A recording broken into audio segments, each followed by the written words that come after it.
Welcome to NCERT special classes with me. हम मौलिक अधिकार टॉपिक से संबंधित इंपॉर्टेंट क्वेश्चंस की प्रैक्टिस कर रहे थे। उसी सीरीज को आगे बढ़ाते हुए हम आज भी मौलिक अधिकार टॉपिक से संबंधित इंपॉर्टेंट क्वेश्चंस की प्रैक्टिस करेंगे।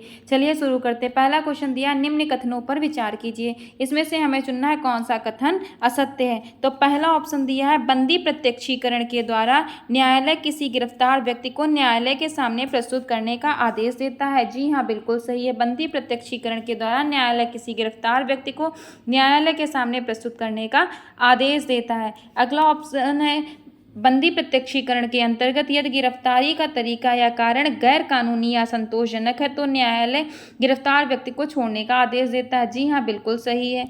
अगला है, अधिकार परीक्षा की रिट उस समय जारी की जाती है जब कोई निचली अदालत या सरकारी अधिकारी बिना अधिकार के कोई कार्य करता है।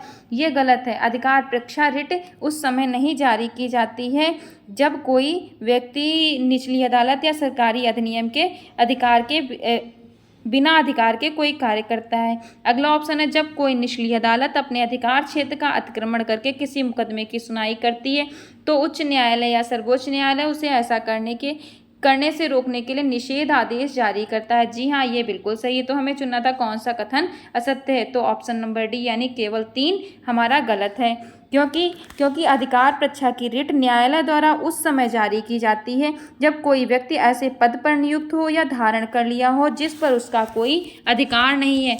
न्यायालय के विरुद्ध नहीं बल्कि किसी व्यक्ति के विरुद्ध जारी की जाती है।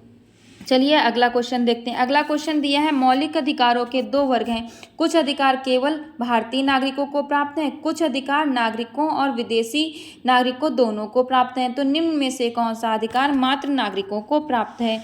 तो आर्टिकल नंबर 15 ये केवल अधिकार नागरिकों को प्राप्त है, ना कि विदेशी नागरिकों को भी। तो आर्टिकल 15 यानी कि केवल धर्म, मूल, वंश, जाति, लिंग, जन्म स्थान के आधार पर विभेद का निषेध, ये हमें नागरिकों को प्राप्त है, ना कि विदेशियों को। इसके साथ साथ आर्टिकल 15, आर्टिकल 16, आर्टिकल 19 और आर्टिकल 29 ये केवल नागरिकों को प्राप्त है, ना कि विदेशियों को। आर्टिकल 16 में लोक नियोजन के विषय के अवसर की समता का उल्लेख है। आर्टिकल 19 में विचार, अभिव्यक्ति, शांतिपूर्ण सम्मेलन, निर्बाध विचरण एवं निवास तथा आर्टिकल 29 में अल्पसंख्यकों को शिक्षा एवं संस्कृति संबंधी अधिकार सम्मिलित हैं। तो आर्टिकल 15, 16, 19 और 29 ये 4 आर्टिकल केवल नागरिकों को प्राप्त है, ना कि विदेशियों को।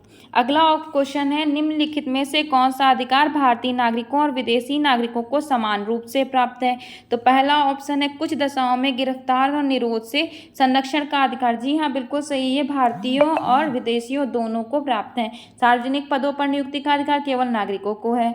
समुदाय और संघ बनाने की स्वतंत्रता केवल नागरिकों को है। अपनी कोई विशिष्ट भाषा, लिपि या संस्कृति को बनाए रखने का अधिकार केवल नागरिकों को है। तो विदेशियों और न भारतीय नागरिकों दोनों को प्राप्त अधिकार कुछ दशाओं में गिरफ्तार और निरोध से संरक्षण का अधिकार है।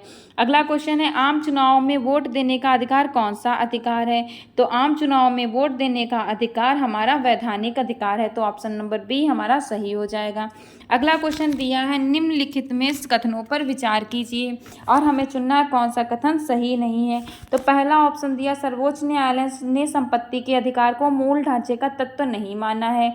तो हमारा ऑप्शन नंबर ए बिल्कुल सही है। सर्वोच्च न्यायालय ने संपत्ति के अधिकार को मूल ढांचे के तत्व नहीं माना। तो ये हमें चुनना है कौन सा कथन सही नहीं है। तो ये इसमें माना है, यानी कि संपत्ति मूल ढांचे के तत्व नहीं माना है। अगला 44वें संविधान संशोधन के द्वारा संपत्ति के अधिकार को मौलिक अधिकार की सूची से हटाकर अनुच्छेद 300 का के अंतर्गत एक कानूनी अधिकार बना दिया गया। जी हाँ, बिल्कुल सही है। मूल संविधान में संपत्ति के अधिकार को मौलिक अधिकार की श्रेणी में शामिल नहीं था, ये गलत है। मूल संविधान में मौलिक अधिकार था संपत्ति का अधिकार, लेकिन 44वें संविधान संशोधन 1978 के द्वारा इसे मौलिक अधिकार से हटाकर एक कानूनी अधिकार बना दिया गया। आर्टिकल 30 काम में रखा। तो हमें चुनना था कौन सा कथन सही नहीं। तो केवल 3 यानी ऑप्शन नंबर सी हमारा सही है। अगला क्वेश्चन है, निम्न कथनों पर विचार कीजिए। हमें चुनना है कौन सा कथन असत्य है। तो पहला ऑप्शन दिया है, मौलिक अधिकार संविधान के अनुच्छेद 12 में वर्णित राज्य के विरुद्ध प्राप्त है। जी हाँ, बिल्कुल सही है। मौलिक अधिकार के संबंध में न्यायपालिका को विधि द्वारा या निर्धारित करने का अधिकार है कि सैन्य बलों तथा खुफिया विभागों में ये अधिकार किस सीमा तक प्राप्त होंगे। तो न्यायपालिका को नहीं बल्कि संसद को यह अधिकार है। संसद तय करेगी कि मौलिक अधिकार के संबंध में सैन्य बलों खुफिया विभाग के लिए विधि बनाने का अधिकार संसद को है, ना कि न्यायपालिका को। तो ये हमारा ऑप्शन नंबर बी गलत हो जाएगा।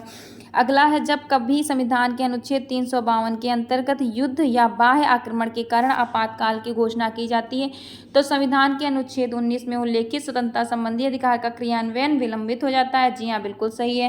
राष्ट्रपति संविधान के अनुच्छेद 359 के अंतर्गत एक दूसरा आदेश जारी कर अन्य मौलिक अधिकारों के वन को स्थगित कर सकता है। जी हाँ, बिल्कुल सही। तो हमें चुनना था कौन सा कथन असत्य है, तो ऑप्शन नंबर 2 गलत है, यानी केवल 2, यानी ऑप्शन नंबर बी हमारा बिल्कुल सही हो जाएगा, जो कि गलत है। अगला क्वेश्चन है, निम्नलिखित में से किस मौलिक अधिकार को आपातकाल की स्थिति में स्थगित नहीं किया जा सकता है। तो आर्टिकल 21 को आपातकाल की स्थिति में स्थगित नहीं किया जा सकता है।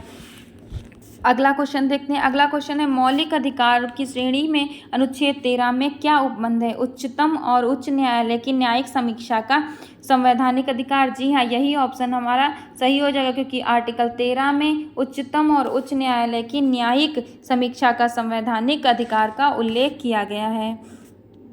तो ऑप्शन नंबर ए हमारा बिल्कुल सही हो जाएगा। अगला क्वेश्चन है, निम्नलिखित कथनों पर विचार कीजिए, इसमें से चुनना है कौन सा कथन सत्य है। तो पहला ऑप्शन है हमारा, संसद संविधान के मूल ढांचे में परिवर्तन किए बिना किसी भी अंश या प्रावधान में संशोधन कर सकती है।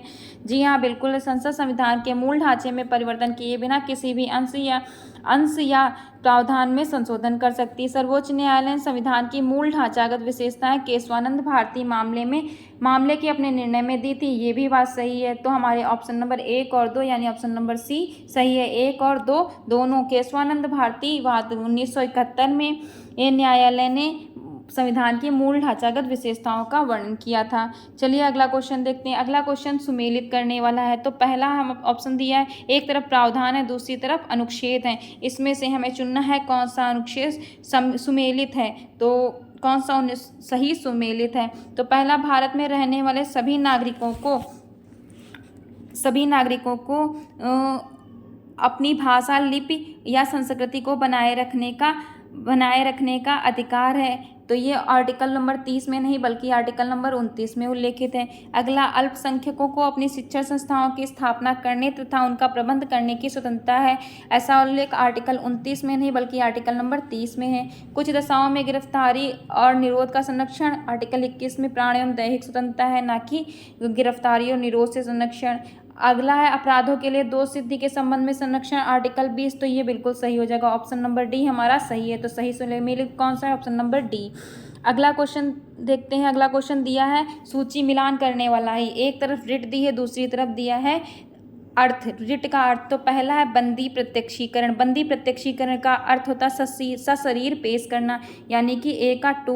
दूसरा है उत्प्रेषण। उत्प्रेषण का अर्थ होता है अधीनस्थ न्यायालय के आदेश को रद्द करना, यानी कि 1, बी का 1। फिर है अगला परमादेश। परमादेश का मतलब होता है हमारा आदेश है, यानी कि 4। डी है अधिकार परीक्षा, यानी आपका अधिकार क्या है, पूछना आपका अधिकार क्या है, तो डी का 3। तो इस प्रकार से हमारा ऑप्शन नंबर ए का 2, बी का 1, सी का 4, डी का 3, यानी कि ऑप्शन नंबर बी हमारा बिल्कुल सही है।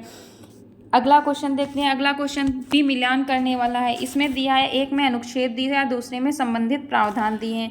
तो पहला दिया आर्टिकल 14। आर्टिकल 14 में हमारा उल्लेख है विधि के समक्ष समता, यानी कि ए का 2। अगला है आर्टिकल 17। आर्टिकल 17 में दिया अस्पृश्यता का अंत, यानी कि 1, बी का 1।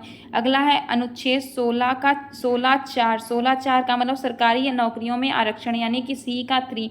आर्टिकल 18 पदों का अंत, यानी कि ए का 2, बी का 1, सी का 3 और डी का 4। तो इस प्रकार से हमारा ऑप्शन नंबर बी बिल्कुल सही हो जाएगा। अगला क्वेश्चन देखते हैं। अगला क्वेश्चन दिया है निम्नलिखित कथनों पर विचार कीजिए। तो पहला कथन है, अधिकार वस्तुतः नियमों और सिद्धांतों को कायम रखने का व्यक्ति समूह या देशों का वादा होता है। जी हाँ, बिल्कुल सही है। अधिकार वस्तुतः नियमों और सिद्धांतों को कायम रखने का व्यक्ति समूह या देशों का वादा होता है। अगला ऑप्शन दिया, मानव अधिकारों से जुड़ी संधियों पर हस्ताक्षर करने वाले पर इसके पालन की कोई बाध्यता नहीं होती है। तो ये गलत है। मानव अधिकार से जुड़ी संधियों पर हस्ताक्षर करने वाले पर इसके पालन की बाध्यता होती है। तो ऑप्शन नंबर ए यानी केवल 1 हमारा सही हो जाएगा। अगला क्वेश्चन दिया है कथन और कारण वाला। तो पहला दिया है कथन दिया है स्कूली शिक्षा प्रत्येक भारतीय का अधिकार बन चुका है। जी हाँ, बिल्कुल सही है। कारण दिया है भारतीय संविधान के मौलिक अधिकारों की सूची में शिक्षा के अधिकार को शामिल किया जा चुका है। ये भी सही है। तो कथन और कारण दोनों हमारे सही हैं। स्कूली शिक्षा प्रत्येक भारतीय का अधिकार बन चुका है। कैसे? क्योंकि इसे शिक्षा के अधिकार को मौलिक अधिकारों की सूची में शामिल कर लिया गया। तो कथन और कारण दोनों सही है और कारण कथन की व्याख्या भी करता है। चलिए अगला क्वेश्चन दिया निम्नलिखित में से किस संवैधानिक संशोधन अधिनियम द्वारा मौलिक अधिकारों की सूची से संपत्ति को के अधिकार को हटाया गया? तो 44वें संविधान 1978 के द्वारा 44वें संविधान 1978 के द्वारा संपत्ति के अधिकार को मौलिक अधिकारों की सूची से हटाकर वैधानिक अधिकार की सूची में रखा गया, यानी कानूनी अधिकार। अब हमारा संपत्ति का अधिकार मात्र एक कानूनी अधिकार है और आर्टिकल 300 काम के अंतर्गत रखा गया। तो ऑप्शन नंबर सी हमारा बिल्कुल सही है। इसी के साथ में हमारा वीडियो यहीं पर समाप्त होता है। अगर आपको पसंद आया तो please like, subscribe and comment अवश्य करिएगा। धन्यवाद।